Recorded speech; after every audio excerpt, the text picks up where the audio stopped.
The morning air was cold on Europa Station as 12 students gathered near the entrance to the frozen caverns. Jake Morrison pulled his jacket tighter and looked at his classmates. 3 humans, including himself, 4 tall reptilian creatures, called Saurians, 3 bug-like beings known as Kythera, and 2 glowing energy forms that were Luminari.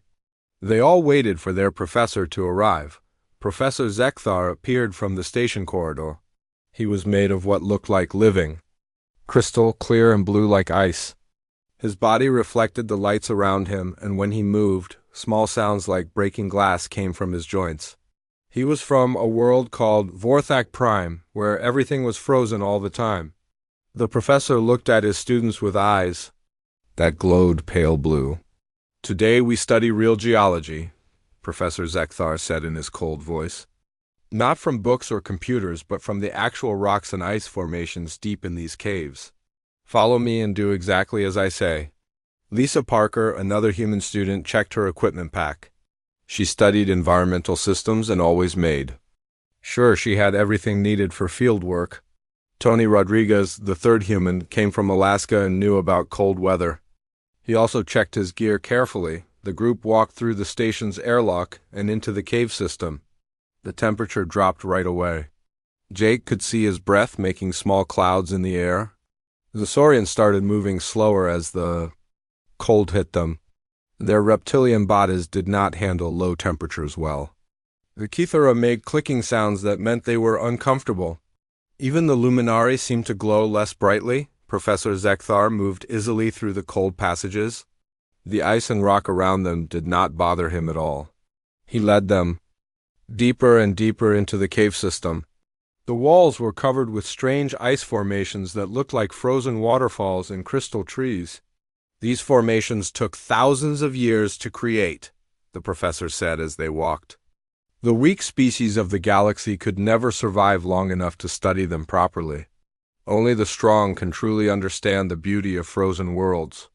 Jake noticed that the professor kept looking at the human students when he talked about weak species.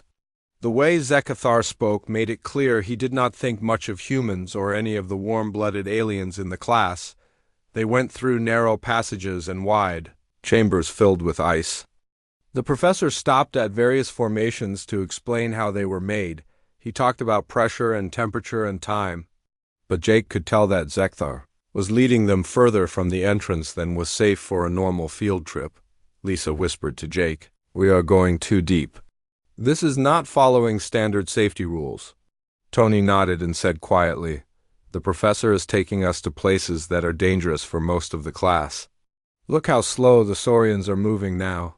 The Saurians were indeed having trouble. Their large bodies were built for warm climates, and the cold was making them sluggish. One of them, named Kreshtar, was starting to stumble. The Kythera were making distressed clicking sounds and staying close together for warmth. The 2 Luminari were getting dimmer as the cold affected their energy forms. Professor Zekthar seemed to enjoy watching the other students struggle. He moved faster and made them hurry to keep up. When Kreshtar fell behind, the professor said, "The strong survive and the weak perish. This is the way of all worlds." After 2 hours of walking deeper into the caves, they reached a large chamber. The walls were covered with thick ice and the ceiling was high above them. Strange rock formations hung down like frozen teeth. Professor Zekthar stopped in the center of the chamber and turned to face his students. "This is where we will conduct our final lesson," he said, with what might have been a smile on his crystal face. Jake felt something was wrong. The chamber felt like a trap. There was only one way in and out, through the passage they had just used. The professor walked over to a section of the wall where loose rocks and ice were held in place by what looked like supports. "Today you will learn about survival," Professor Zekthar announced. "The galaxy is full of soft species that think they deserve to live just because they exist. But life requires strength. It requires the ability to endure what others cannot." The professor reached up and pulled away one of the supports. Rocks and ice began to fall. He quickly pulled away more supports, and a massive avalanche of debris crashed down, completely blocking the entrance to the chamber. The sound was deafening as tons of rock and ice sealed them inside. When the noise stopped, the chamber was dark. Except for the dim glow from the luminary and the professor's crystal body, dust and ice particles filled the air. "What have you done?" Lisa shouted at the professor. Professor Zekthar's cold laugh echoed through the chamber. "I have given you the greatest lesson of all. Survival is the ultimate teacher. You have 72 hours before anyone at the station will notice we are missing. Use this time to prove your species are worth keeping alive or die as the weak." The temperature in the sealed chamber began dropping quickly. Without air circulation from the cave system, the cold became intense. Jake could feel it seeping through his jacket. The other students were in much worse condition. The Saurians immediately began to slow down even more. Their cold-blooded bodies could not handle the freezing temperature. Kreshtar collapsed to the ground and the others gathered around him. Trying to share what little warmth they had, the Kithara made panic sounds and huddled together. Their insect-like bodies were not built for extreme cold. The luminary grew dimmer and dimmer as their energy forms struggled to maintain themselves in the frozen air. Only, Professor Zekthar seemed comfortable. He stood in the center of the chamber, watching his students with those cold blue eyes. "Let us see which of you are truly fit to survive," he said. Jake looked at Lisa and Tony. They were cold but still able to move and think clearly. The human body was better at handling temperature changes than the other species. Jake realized that the professor had planned this as a test, but not the kind of test he thought he was giving. "We need to work together," Jake told his human friends. Quietly, "we might be the only ones who can get everyone out of here alive." Panic filled the sealed chamber as the alien students realized they were trapped. The Saurians were already becoming too cold to move properly. Kreshtar lay on the ground, his breathing slow and shallow. The other three Saurians, Vexmar, Talwin, and Gersith, tried to help him, but they were also getting weaker by the minute. The Kithara made sharp clicking sounds that meant extreme distress. Their bug-like bodies were built for warm hive environments, not frozen caves. Klixara, the senior Kithara student, was trying to keep the others calm, but even she was starting to move slowly. The two Luminari, Brightsong and Stardance, were fading fast. Their energy forms were getting dimmer and smaller as the cold drained their power. They floated closer to each other, trying to combine their remaining warmth. Jake Morrison watched all this happening and felt his mind racing. He had grown up in Montana where winters were harsh and his father had taught him about survival in cold weather. But this was different. This was life or death for 12 beings from different worlds. Lisa Parker was already moving around the chamber, checking what resources they had. She opened every equipment pack and made a list of supplies.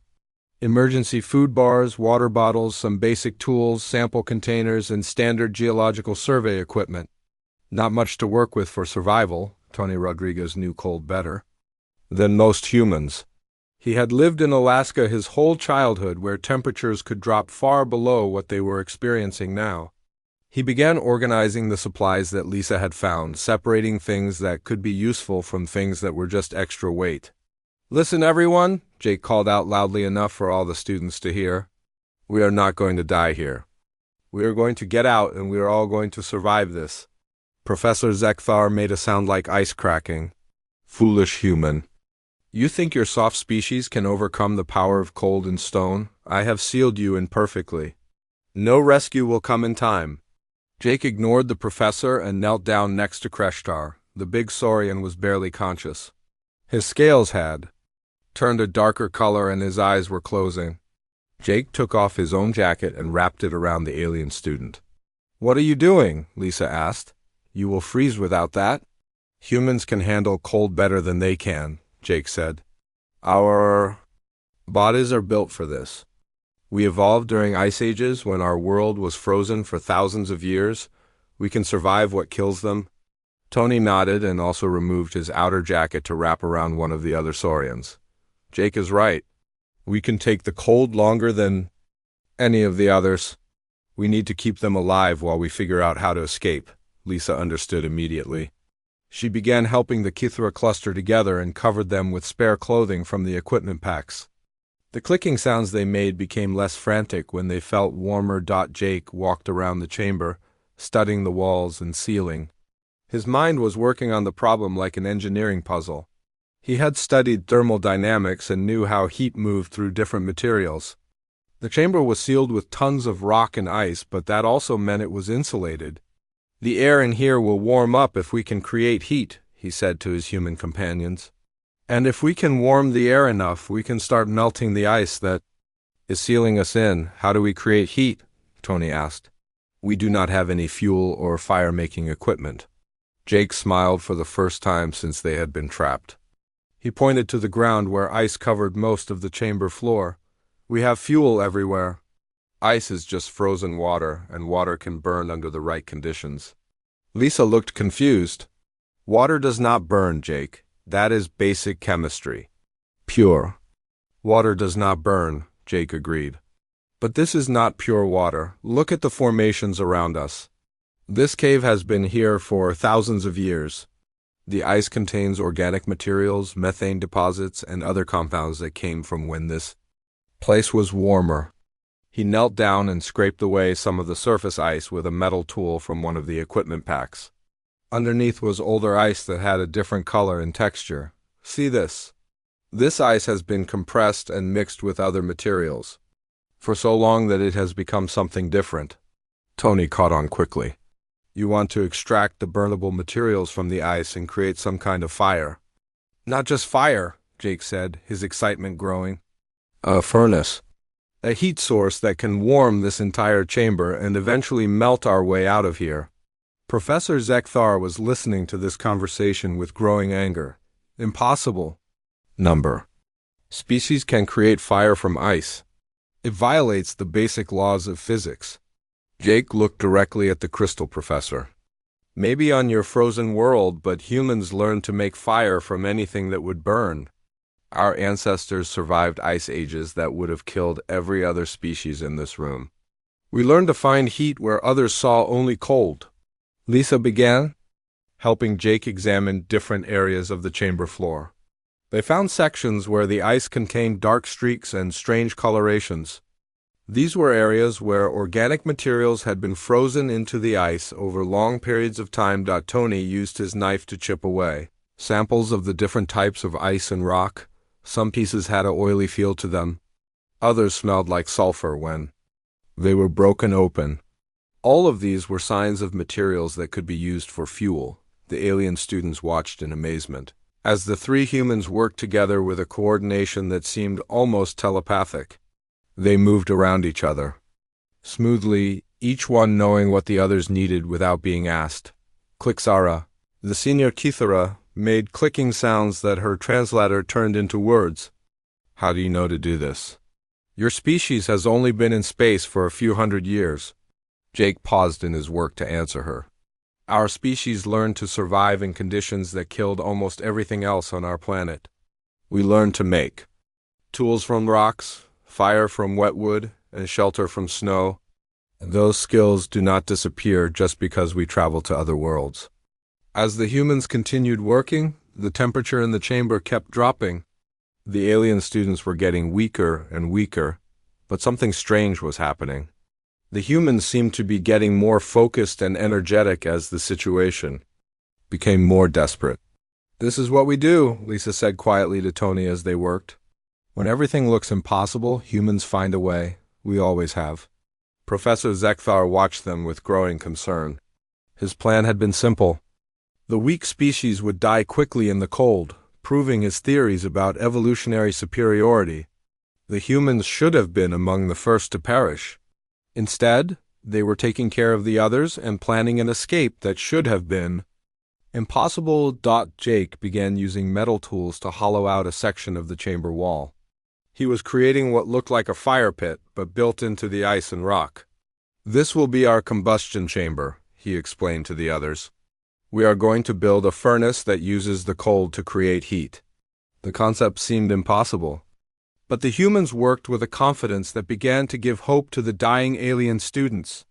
Even as their own bodies grew cold, Jake, Lisa, and Tony continued their work with steady hands and clear minds. They were about to attempt something that no other species had ever tried before. Jake Morrison worked steadily on his ice furnace design while his breath made white clouds in the freezing air. His fingers were getting numb, but he kept using the metal tools to carve and shape the ice wall.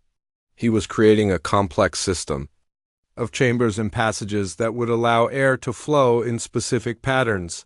Lisa Parker had found pieces of metal in their equipment that could be polished to reflect heat. She was creating mirrors and heat directors that would focus any warmth the furnace produced. Her knowledge of environmental systems helped her understand how air and heat move through enclosed spaces. Tony Rodriguez was preparing fuel from the materials they had found in the ice. He used his knife to scrape and chip organic materials from the frozen deposits.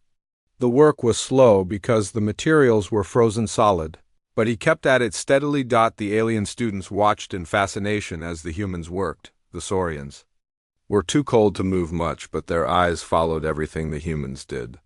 The Kithara had stopped their panic clicking and were making quieter sounds that meant curiosity. Professor Zekthar paced back and forth in the chamber.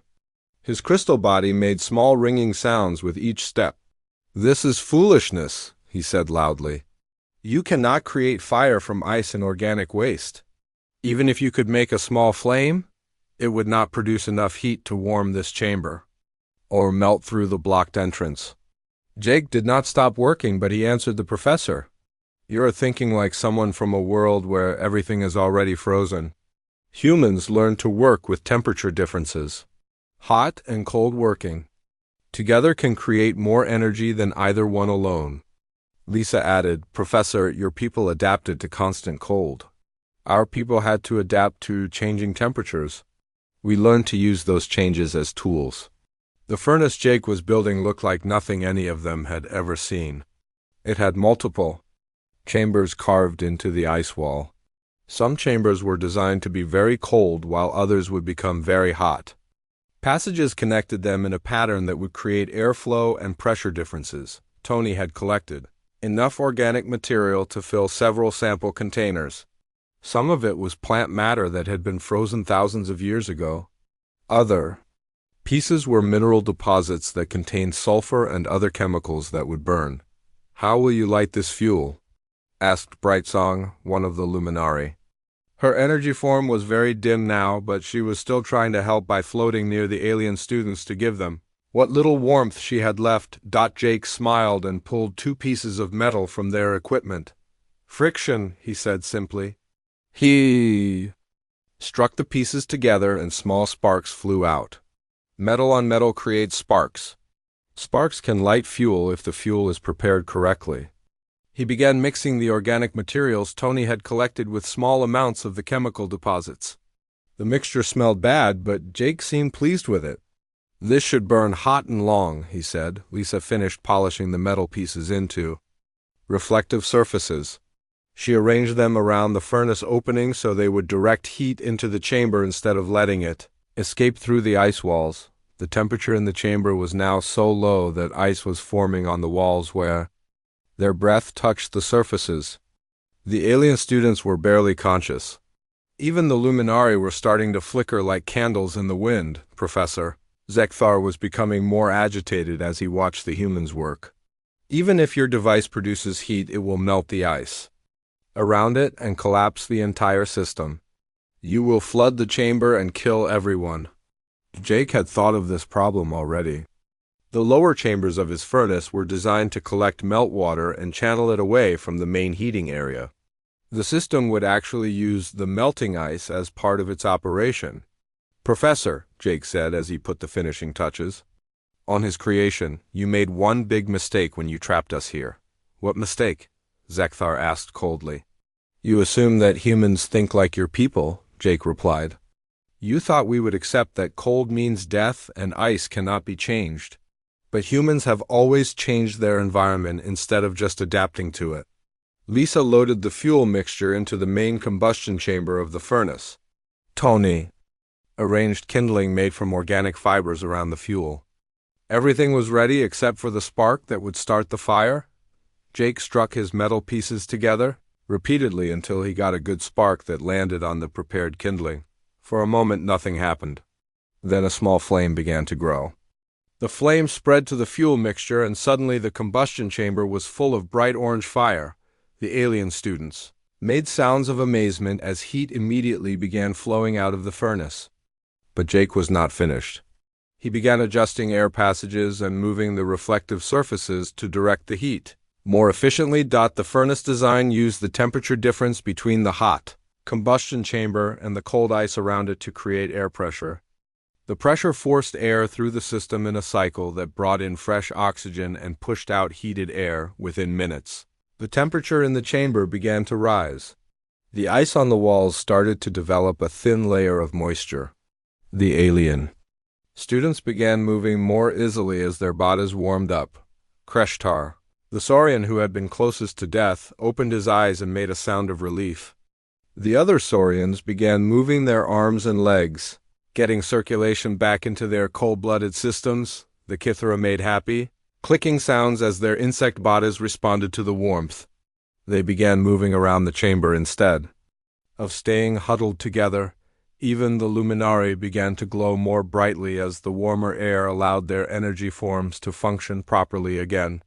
Brightsong and Stardance started floating higher, and their light became steady instead of flickering. Professor Zekthar stared at the impossible scene. The humans had created a working furnace from materials that should not burn, using principles that should not work in these conditions. The chamber was becoming warm enough for all the students to survive. "This cannot be happening," he said. But his voice was less certain than before. Jake added more fuel to the furnace and adjusted the airflow again.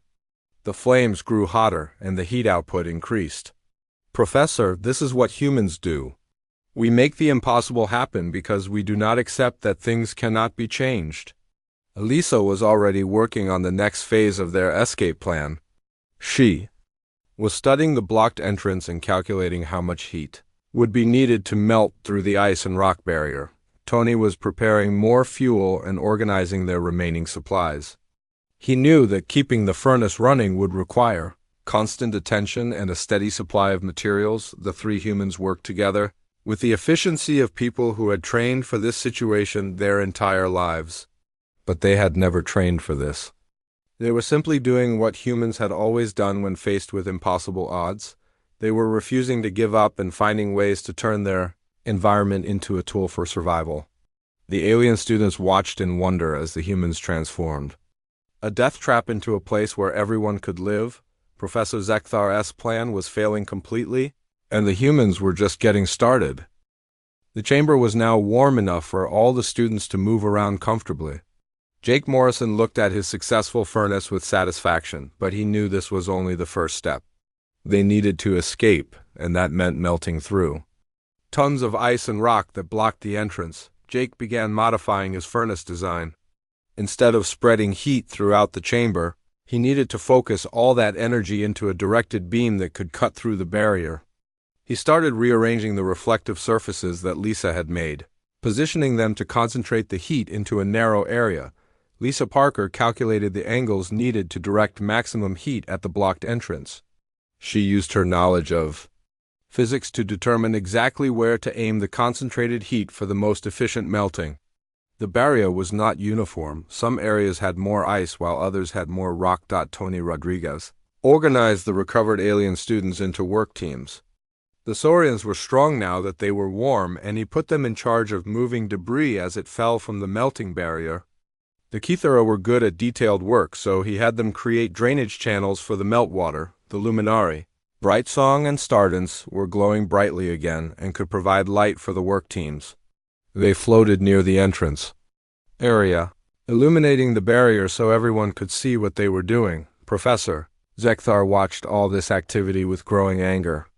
His simple plan to let the weak species die had turned into a complex rescue operation led by the humans he considered most inferior. "You are destabilizing the cave structure," he warned.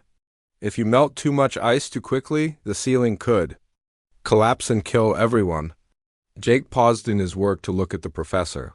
"You created this situation when you trapped us here. Now we are going to fix it. If you want to help, you can help. If you want to complain, stay out of our way."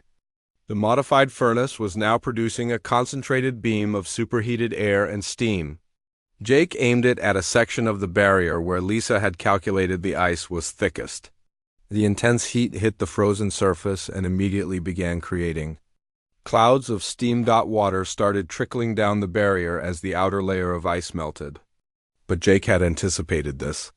The drainage channels that the Kythera had dug carried the water away from the work area, so it would not refreeze and make their job harder. Kreshtar and the other Saurians used their powerful arms to pull away chunks of rock and ice that were loosened by the melting. Their reptilian strength was impressive now that they were warm and energetic again. "This is working," Lisa said excitedly as she watched the barrier beginning to change shape. "The heat is penetrating deeper than I expected." Jake nodded but kept his attention focused on controlling the heat beam. The furnace was burning through their fuel quickly, and Tony was constantly feeding new materials into the combustion chamber. They needed to work fast before their supplies ran out. The Kythera made clicking sounds that meant they were pleased with their progress. Klixara directed her team to widen the drainage channels as more and more meltwater flowed down from the barrier. After 2 hours of continuous work, they had melted a visible dent in the barrier. It was not deep enough to break through yet, but it proved that their method was working. Everyone in the chamber felt hope growing as they saw the solid wall of ice and rock actually changing. Professor Zekthar made one last attempt to stop them. He walked over to the furnace and reached toward the fuel supply.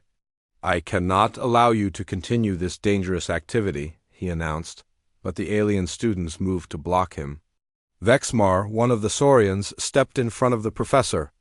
With his arms crossed, "You tried to kill us," he said in his deep voice. "The humans saved us. We will not let you hurt them now." Talwyn and Gersith, the other Saurians, moved to stand with Vexmar. The Kythera made sharp clicking sounds that clearly meant they agreed. Even the gentle Luminari positioned themselves between the professor and the working humans. "You are making a mistake," Professor Zekthar said, but he backed away from the determined alien students. Jake smiled at this show of support but did not stop his work. He was now directing the heat beam at different angles, trying to create stress fractures in the rock portions of the barrier. Heat and cold expansion could crack even the hardest stone if applied correctly. Lisa noticed something important. "Jake, look at the upper part of the barrier. The ice there is different. It looks newer, like it was the last part to freeze when the professor triggered the avalanche." Jake redirected his heat beam to the area Lisa had spotted. The ice there began melting much faster than the older, harder ice they had been working on. Steam poured out of the barrier as the newer ice turned to water and vapor. Tony had an idea. "If we can melt enough of the newer ice, the older rock and ice above, it might become unstable and fall on its own. We would not have to melt through everything." The three humans worked together to implement this strategy. Jake concentrated his heat on the newer ice while Lisa calculated the best angles to create maximum instability. Tony organized the alien students to be ready to clear debris when the upper sections began to fall. Their plan worked better than expected. As the newer ice melted away, large sections of rock and older ice lost their support and crashed down into the chamber. The Saurians quickly pulled the debris away from the work area. Steam filled the chamber as more and more ice turned to water and vapor. The heat from the furnace, combined with the steam, created almost tropical conditions in what had been a frozen death trap just hours before. Brightsong suddenly made excited, chiming sounds. "I can sense air movement from outside," she announced. "The barrier is getting thin enough for air to flow through small gaps." Everyone stopped what they were doing and listened carefully. Sure enough, they could hear faint sounds from the cave system beyond the barrier. Air was moving, which meant they were close to breaking through. Jake pushed his furnace to maximum output. The heat beam became so intense that it glowed white-hot where it hit the barrier. More steam poured out, and the remaining ice began melting rapidly. Then they heard something that made everyone cheer. Voices from outside the barrier. The rescue team from Europa Station had finally realized they were missing and had come looking for them. "Hello!" Jake shouted toward the barrier. We are trapped in here, but we are melting our way out. Stand. Back from the entrance. A voice from outside replied, "We hear you. How many are alive in there?" "All 12 students are alive and well," Lisa called back. "Give us a few more minutes and we will have the entrance clear." Professor Zekthar looked around the chamber in defeat. His plan had failed completely. Not only had the humans survived his trap, they had saved everyone else and were about to escape on their own. His theories about human weakness were proven wrong in the most dramatic way possible. Jake made one final adjustment to his heat beam and directed it at the thinnest remaining section of the barrier. The ice and rock melted away quickly, and suddenly there was a hole large enough for people to climb through. Fresh air flowed into the chamber and everyone could see light from the rescue team's equipment shining through the opening. They had done it. They had melted their way to freedom using nothing but ice, organic waste, and human determination. The impossible had become possible, and everyone was going home alive. The rescue team from the Europa station stared in amazement as 12 students climbed out of what should have been a death trap. Commander Patricia Wells, the station administrator, had expected to find bodies. Instead, she found living students who were warm, healthy, and helping each other through the opening they had melted in the barrier. Jake Morrison emerged first, followed by Lisa Parker and Tony Rodriguez. The 3 humans were tired but alert. Behind them came the alien students, all moving easily and showing no signs of the hypothermia that should have killed them hours ago. "How is this possible?"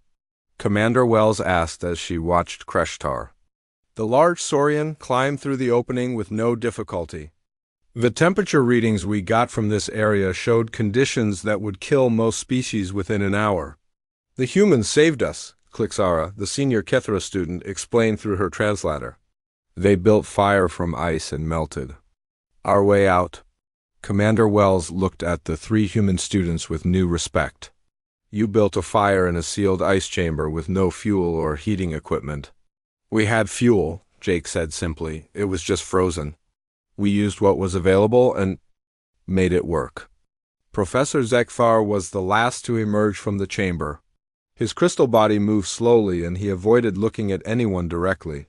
Commander Wells immediately noticed his behavior and the way the other students stayed away from him. "Professor, your emergency beacon never activated," she said. "Standard safety protocol requires beacon activation if a field trip encounters any problems. Why did you not signal for help?" Professor Zekthar made sounds like breaking glass as he tried to think of an answer. The situation was under control. It was a planned exercise to test student responses to challenging conditions. Vexmar, one of the Saurians, made an angry hissing sound. "Lies." He triggered the avalanche deliberately. "He sealed us in to die and said only the strong deserve to survive." Commander Wells' expression became very serious. "Professor, is this true? Did you deliberately endanger your students?" "I was conducting legitimate research into species survival capabilities," Zekthar replied, but his voice was less confident than usual. Talwin, another Saurian, spoke up. He pulled away the supports that held the rocks and ice in place. He said the weak species should die and the strong would survive. He watched us nearly freeze to death and did nothing to help. Commander Wells activated her recording device. This was now an official investigation. "Professor Zekthar, you are accused of endangering student lives. I need complete statements from all witnesses." One by one, the alien students told their stories. They described how the professor had led them deeper into the caves than safety protocols allowed. They explained how he had deliberately triggered the avalanche and then announced that he was testing their survival abilities. Brightsong, one of the Luminari, provided the most damaging testimony. Her energy form could record exact conversations, and she replayed Professor Zekthar's words perfectly. "Survival is the ultimate teacher. You have 72 hours before anyone at the station will notice we are missing. Use this time to prove your species are worth keeping alive or die as the weak should." Commander Wells listened to all the testimony with growing anger. "Professor, these are serious charges. Attempted murder, endangering students, violating safety protocols. and conducting unauthorized experiments on living beings. Professor Zekthar tried one more defense. The humans proved my theories correct. They survived when others could not. This demonstrates the superiority of certain species over others. Jake stepped forward. Professor, you are wrong about everything. We did not prove that humans are superior. We proved that different species have different strengths. The Saurians moved a heavy debris that we could not lift. The Kithara built drainage systems with precision we could not match. The Luminari provided light and detected air currents we could not sense, Lisa added. We survived because we worked together. Each species contributed what they did best. That is not superiority, that is cooperation, Tony nodded. And we did.